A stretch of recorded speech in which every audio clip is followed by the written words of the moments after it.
I didn't hear the wind when the plane's door opened, only the click in my chest that said I was finally home. After 9 months of sand and metal and the antiseptic brightness of field hospitals, Ohio air felt soft, like it remembered people. I'm Lauren Price, 32, a combat medic who learned how to stitch flesh in quiet panic in the same breath. My daughter's name is Maya. She's 14, taller now, voice lower, a little less child in the eyes and a little more weather. I sent $2,000 every month to my parents in Dayton while I was overseas, so Maya wouldn't feel my absence every time she looked at her shoes or opened the fridge. At the arrivals curb, my sister, Brooke, rolled up in a cranberry SUV that didn't exist when I left. She waved like we were still 12 and 16 and borrowing each other's clothes. Get in, she said. Traffic's a mess. She smelled like winter perfume and the cinnamon latte sweating in the cup holder. On the drive, she talked about Christmas errands, Aunt Nancy's surgery, a new boutique opening near the river. She didn't say much about Maya beyond, you'll be shocked how much she's grown. Every mile pulled a thin thread through my chest. I didn't tell anyone my exact arrival time. It was better this way. If flights changed, if something failed, I'd rather surprise someone than disappoint them.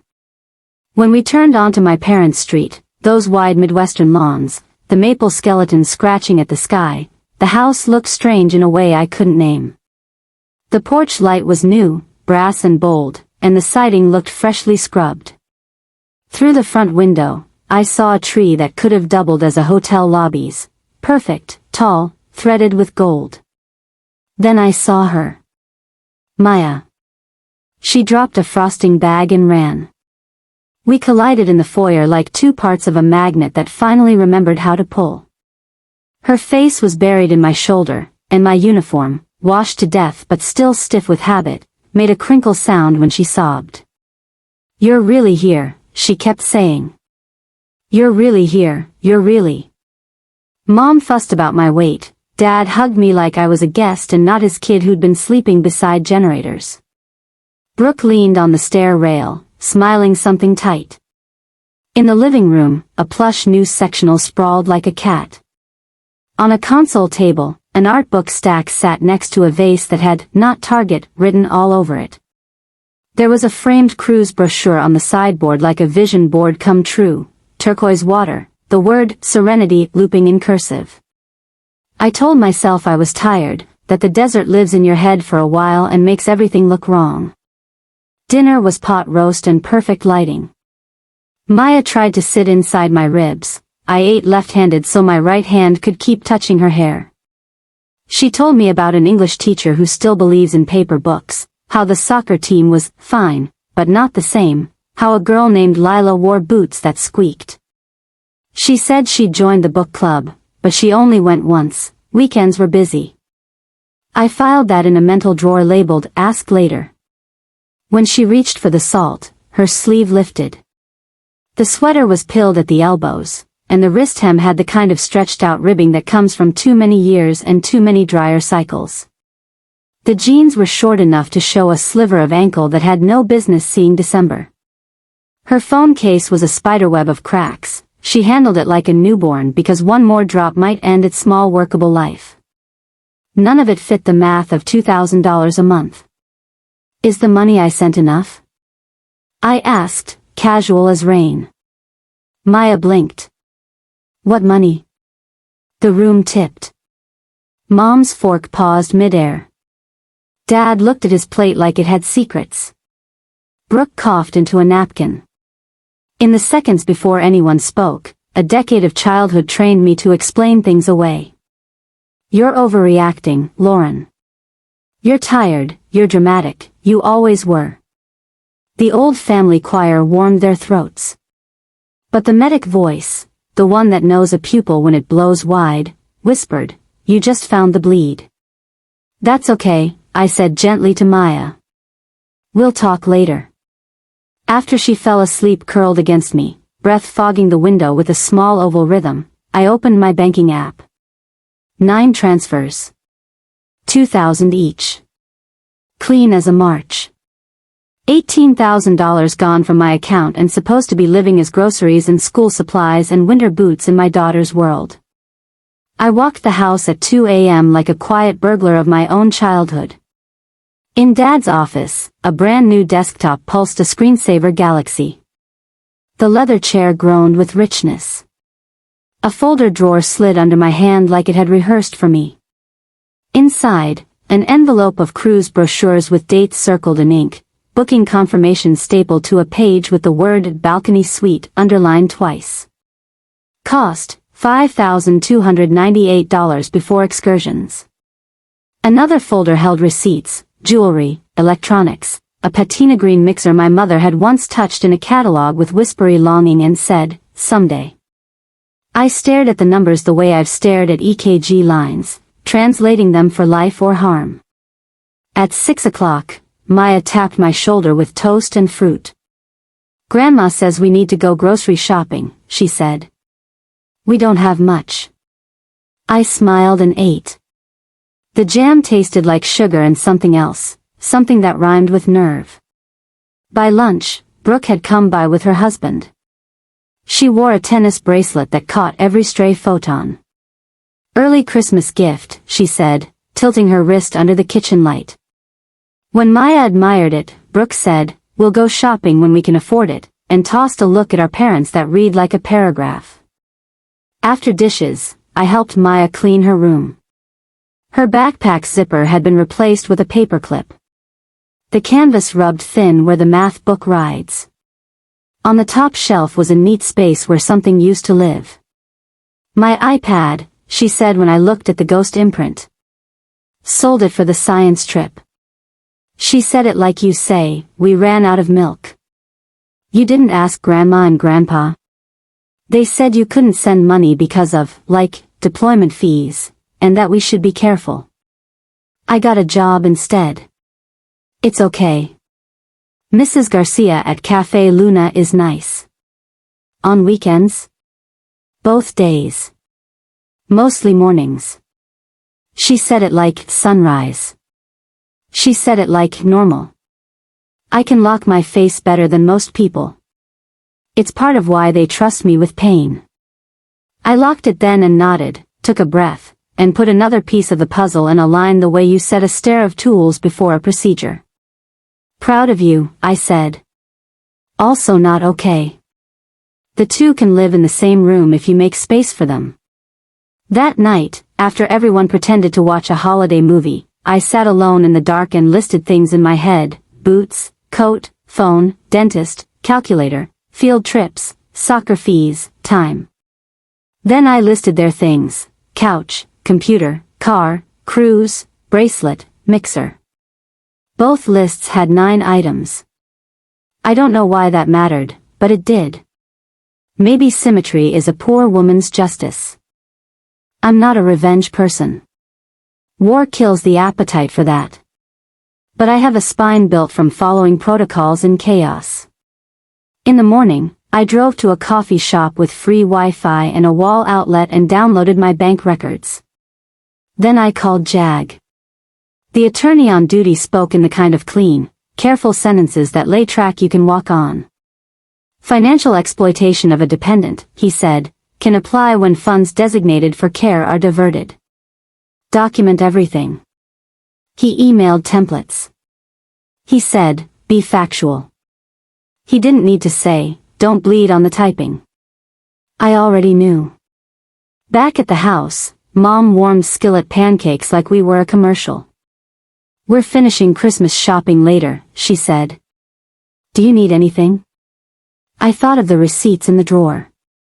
I thought of the balcony suite on a ship named after Com. We'll take Maya for clothes, I said. She's grown. Kids do, she said, smile wavy. Money's tight. Your father's meds. Which meds? Blood pressure. Insurance should cover that, I said, because he has the kind with a brochure you could choke a horse with. She stirred the batter like it might answer for her. I poured coffee and let the silence lay down between us. Later, in the hallway, I heard their voices through the bedroom door. Stick to the story, medical costs, hide the cruise brochure, she knows something. Brooke's voice slid under the crack like smoke. She'll go back to base soon, she said. Just keep it normal through Christmas. When someone tells you to keep it normal, they usually mean keep it false.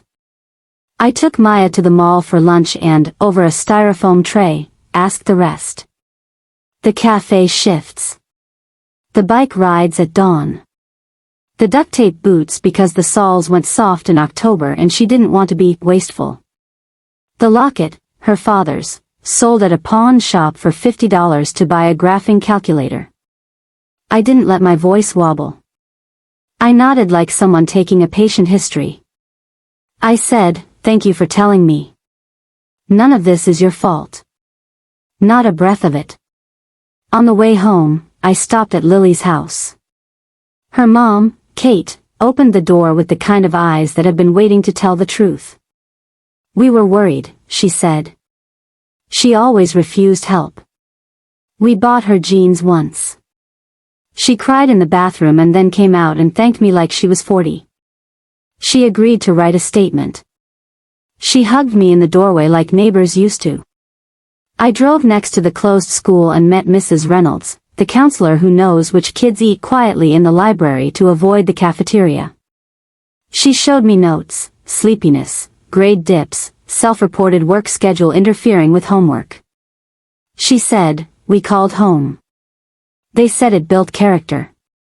I nodded and said, "Thank you," and accepted the copies of records like they were a child's drawings, careful, fragile proof that something happened. By dusk, I had a folder thick with verification. Photos of cracked phone glass. Shoes with cardboard history. Screenshots of bank transfers lined like disciplined soldiers. The cruise confirmation with the word Serenity looking suddenly obscene. I added a summary page written in the cool voice I keep for triage, dates, amounts, observations, outcomes. At the end, a proposed resolution, full accounting, repayment schedule, apology to Maya, boundaries for future contact. I made 3 copies, one for me, one for my parents, one for Aunt Valerie, the family spine, who wears truth like iron and sets the table like a courtroom. Christmas Eve opened blue and sharp. Family poured through the door with casseroles and stories and the kind of holiday cheer that turns into glass when it breaks. I breathed and smiled and passed plates and watched. Maya stayed glued to my side, laughing when her cousin told a joke about the elf on the shelf like she'd never learned to wake at 4:45 for a job she shouldn't have needed. When everyone sat, I tapped my water glass. "Thank you for coming," I said. "Being home is a gift I won't forget. Having Maya in my arms is the only thing I wanted." A soft hum of agreement moved around the table. I felt my father's eyes settle into their caution place.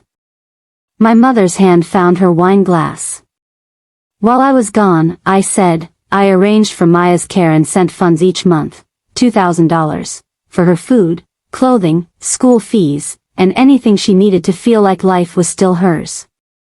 That totals $18,000. I let silence be the next sentence. In silence, people hear themselves louder. Maya never saw that money, I said. She was told I couldn't send any. She worked weekends at a cafe to pay for school supplies and sold her father's locket to buy a calculator. Meanwhile, this house changed. "Oh, come on," Brooke cut in, voice bright as wrapper paper. "You know what it costs to raise a teenager." "I do," I said. "I've been doing it. Also, I documented everything." I slid the folders across the table. Aunt Valerie opened hers like a judge accepting evidence. Mom's fingers trembled on the cover. Dad didn't touch his. My uncle tried to mediate with a sentence that started with "surely" and ended with "misunderstanding." Maya's voice, small but clean, threaded the space. "Grandma told me Mom couldn't send money," she said. "When I needed $65 for the Science Museum, she said we couldn't spare it. So I sold my iPad. I didn't want to be a burden." My mother's face folded. My father exhaled a word I won't repeat. They tried on the outfit called, "We meant well," but it didn't fit. I kept my voice even. I don't want a scene. I want accountability. Here are my terms. I listed them like a medic lists supplies. Full accounting of the funds. Repayment, starting with cancellation of the cruise, the sale of the new car, return or sale of the jewelry. A written agreement with consequences for non-compliance. A direct apology to Maya, private, without an audience. Boundaries going forward. And if we don't? Dad said, finding an old note of authority like a song he used to sing. Then I file, I said. Financial exploitation of a minor dependent. Civil and criminal possibilities. JAG is aware. I came to dinner because it is Christmas. I brought folders because it is also Tuesday. The doorbell rang like a comedy beat. Dad answered and returned with a certified envelope addressed to me. The return address stamped the corner with the name of a base attorney. I slid the templates out and placed them on the stack like a benediction or a blade, depending on your point of view. We ate. We talked around it. People cried. People said, I had no idea, and I thought, and I wish, and those wishes hung from the ceiling like fragile ornaments. Aunt Valerie squeezed Maya's hand like a promise. When the last plate left the table, I felt something in the house loosen, like a cord cut in the wall. We slept. December 26th arrived at 10 a.m. with a knock that sounded like a metronome. I opened the door to Mr. Harrington from Legal Aid on base. He wore pragmatism like a good suit. Thanks for meeting, he said. Let's get to work. We sat in the living room where so many family birthdays had been sung, and we held a different kind of ceremony. 3 hours of methodical truth. My father was the first to stop pretending. We diverted it, he said. Started with the dishwasher. Told ourselves it was for the house, for her. Then it got easier to justify. My mother cried the way some people sweat, steadily. We convinced ourselves childcare has a cost. We shouldn't have told Maya you didn't send money. That was, she didn't finish. She didn't have to. We built a repayment plan with rails, cancel the cruise and secure the refund, sell the new car and return to the old sedan, return or sell the jewelry, monthly payments of $1,000 on the remaining balance until paid in full, automatic transfers into an account I had opened that morning with Maya as joint holder. A clause, if a payment is missed, legal action resumes without further warning. A clause, no access to Maya without her consent and without my presence until her therapist clears it. A clause, an apology, direct, specific, private. Mr. Harrington suggested the apology happen without witnesses. We stepped onto the porch and breathed winter while inside. Grandparents spoke to a granddaughter about a year that didn't pay for what it cost. When Maya emerged, her eyes were red but level. We're okay, she said. Not fixed. But okay. In the next days, money started moving like it should have months ago. The cruise cancelled. The car listed. The tennis bracelet disappeared from Brooke's wrist, on loan, she said, and a consignment envelope appeared on the counter with a receipt. It didn't feel like victory. It felt like math finally telling the truth. I bought Maya boots that didn't squeak and a coat that would outlive winter. We found her locket at the pawn shop, behind glass, tagged with a price that made my teeth hurt. I paid double and didn't negotiate. We sat in the car afterward with the heater blasting and cried quietly like it was a language we both remembered. When January came, we checked into a small hotel near the base. White duvet, coffee machine that hissed an apology each morning. We did normal things, bad TV, grocery store sushi, early bedtimes. I turned down a promotion that would have meant more time away. My commander looked at me for a long time and then said, right call. Some uniforms carry you like a father's hand on your back when you're crossing a street. Some let you go. Maya started seeing a therapist who talks in metaphors about bridges and rails and how you build trust like you build a porch, measured boards, Tight screws, no shortcuts if you don't want someone to fall through. She went back to soccer. Her grades climbed like they remembered how. She made a new friend who laughs with her eyes first. She learned to accept help without flinching. She learned to say, no, in a way that closes a door softly but completely. Brooke called in February with a voice I recognized from when we used to share secrets under blankets. I'm sorry, she said. I didn't ask questions I should have asked. Were you benefiting? I asked. She exhaled. Mom gave me the bracelet. I figured. I don't know what I figured. That they had savings. That it wasn't my business. We're not the kind of sisters who turn everything into a speech. Okay, I said. It was both forgiveness and not yet. By spring, the repayment had crossed 12,000. The transfers hit like the tick of a metronome that finally kept time. It will never fix the year. It fixes the numbers. Sometimes that's the first step toward the rest. One evening in May, we drove past the river just as the sun lit the water like someone spilled copper on it. Maya touched the locket on her chest and said, "Can they visit for Thanksgiving?" "Not stay. Just dinner somewhere neutral." I looked at the copper water and thought about boundaries as a kind of love. "If you're ready," I said. "We'll make it safe." I used to think trust was a vase, break it once and it's never the same. Now I think it's a garden. If you tear it up, you can grow something again, but not the same arrangement. New plants, new paths, more fences. You learn where the deer get in. You learn to set lights on timers. If you've lived a version of our year, if you've discovered receipts where love was supposed to be, hear me, protecting your child is not cruel. Setting boundaries is not revenge. Accountability isn't a courtroom word, it's a kitchen table word that says, we count what matters. Sometimes the kindest thing you can do is refuse to pretend. And if you're the person who made the choices you don't want to look at, hear me, too, shame builds nothing. Apology is a hammer if you use it right, measured, steady, willing to rebuild what you knocked down. Not for your comfort. For the one you harmed. Maya and I still do movie nights on weekends. We still buy the cheap kettle corn because it squeaks the right way in the bowl. She falls asleep before the third act half the time and I carry the blanket up under her chin and turn out the lamp and stand in the doorway a minute longer than necessary, just to feel the hush of a house that doesn't lie anymore. Summer taught us new weather. Not the kind on the forecast, the small microclimates of a repaired life.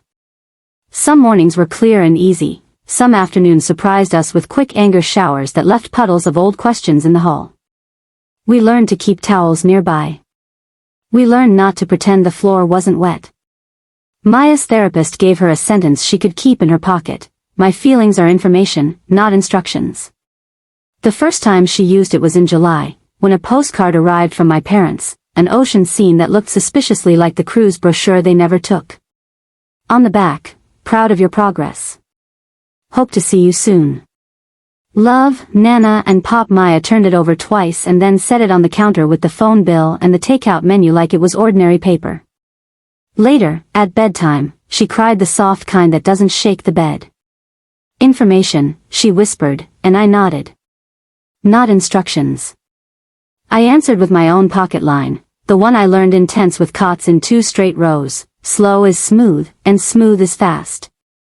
You don't rush the stitch if you want the scar to behave. You don't rush forgiveness if you want the boundary to hold. We kept accounts like gardeners keep notebooks. An envelope for restitution payments, each deposit slip paperclip to the next, a ledger line written in Maya's careful hand: car sale, $7,900. Jewelry return, $1,850. Monthly transfer, $1,000. Underneath she'd sometimes write a tiny sentence only we would ever see: this is Boots. This is time. This is the locket, interest. I sent my parents a letter in August. Not a text, not an email, the kind you have to feel in your hands. It said, we're following the plan. Thank you for making your payments on time.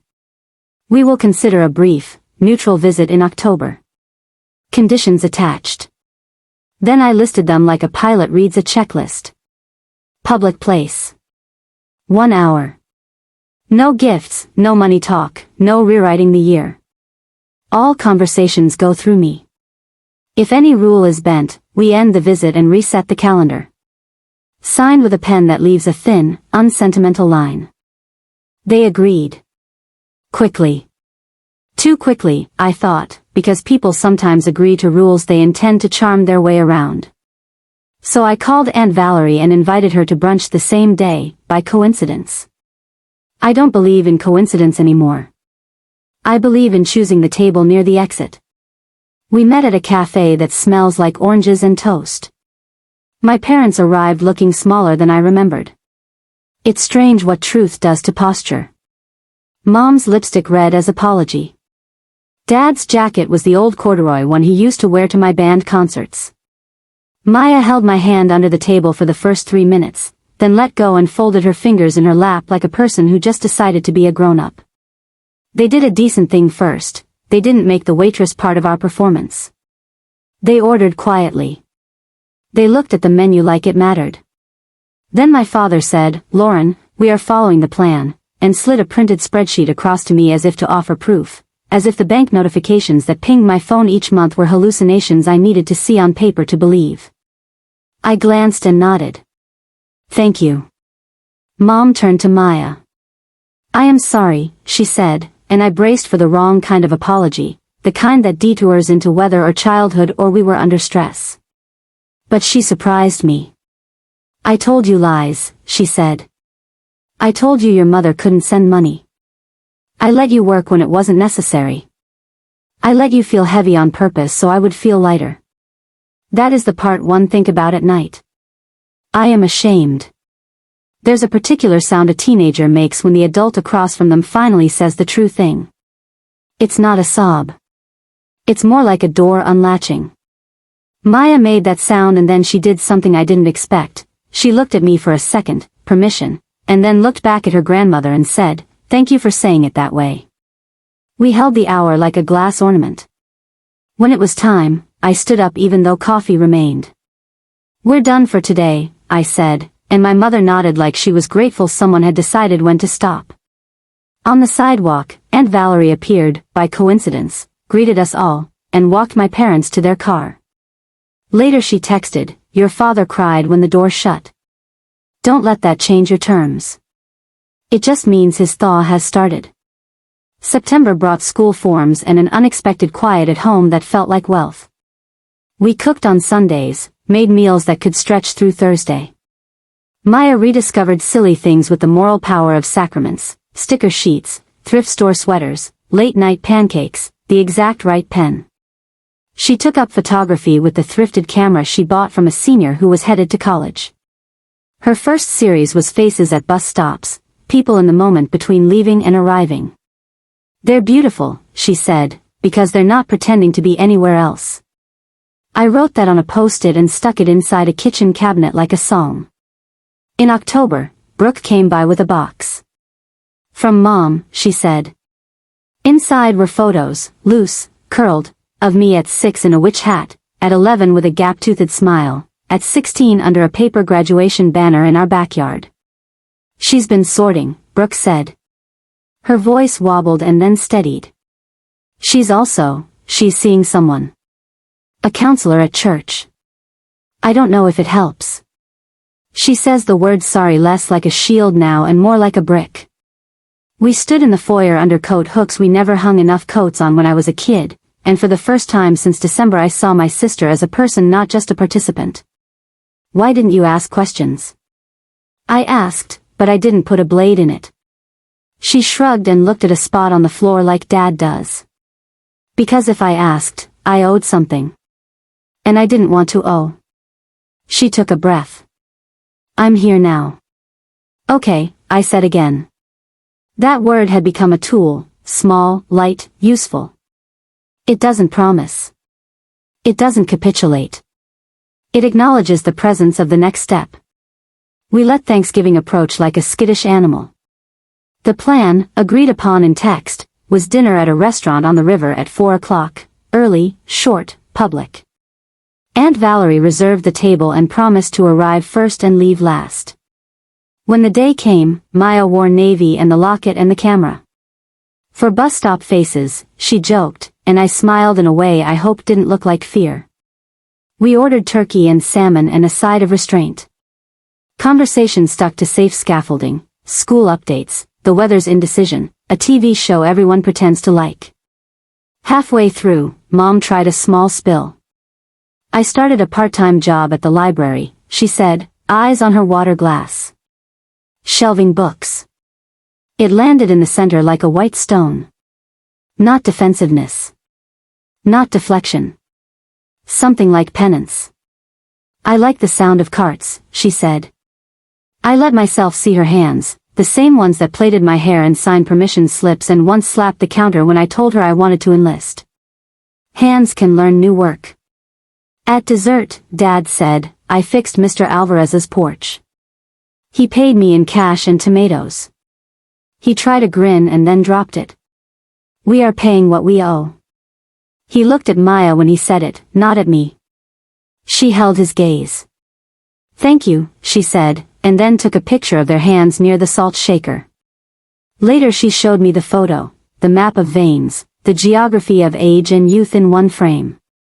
Not bad, she said, and I swallowed what that meant. We ended on time.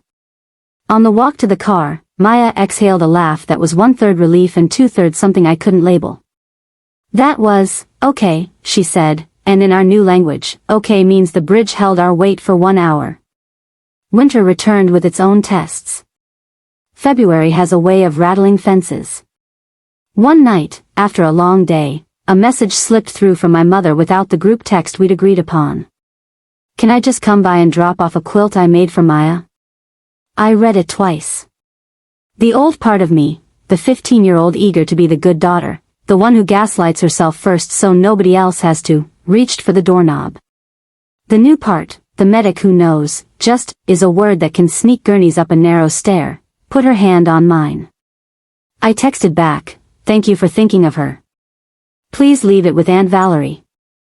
She'll bring it next week. 3 dots.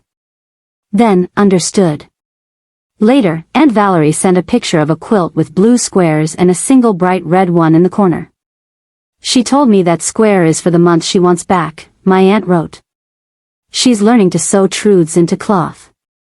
Maya slept under that quilt every night. We hit the 6-month mark on the repayment in early spring. Mr. Harrington reviewed the accounts and sent a note, compliance excellent. Continue. It read like a prescription refill. I realized how much I'd come to love quiet bureaucratic language, the way it doesn't care about our drama, only our deeds. On a Saturday in April, Maya and I drove to the old neighborhood to look at the house I grew up in. It's smaller than memory and somehow larger. She took pictures of the chain-link fence, the patch of yard where the kiddie pool used to go, the porch where I once promised a boy I'd marry him and then didn't. An older couple lives there now, the woman waved. We waved back, trespassers only in the heart. Across the street, a girl on a scooter bumped over cracks in the sidewalk and sang to herself. We were okay, I told Maya. Even on the days we weren't.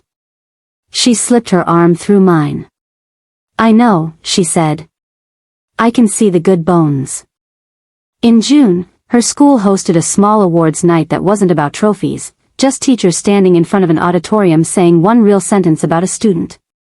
When it was Maya's turn, Mrs. Reynolds walked to the microphone and said, when people talk about resilience, they often mean the ability to bounce back. I don't think that's quite right. Balloons bounce. People build. Maya built. She built better study habits, better boundaries, and a better sense of when to ask for help. We're proud to know her. The applause sounded like raindrops on a tin roof. Under it, Maya leaned into me for a breath. Information, she whispered. Not instructions.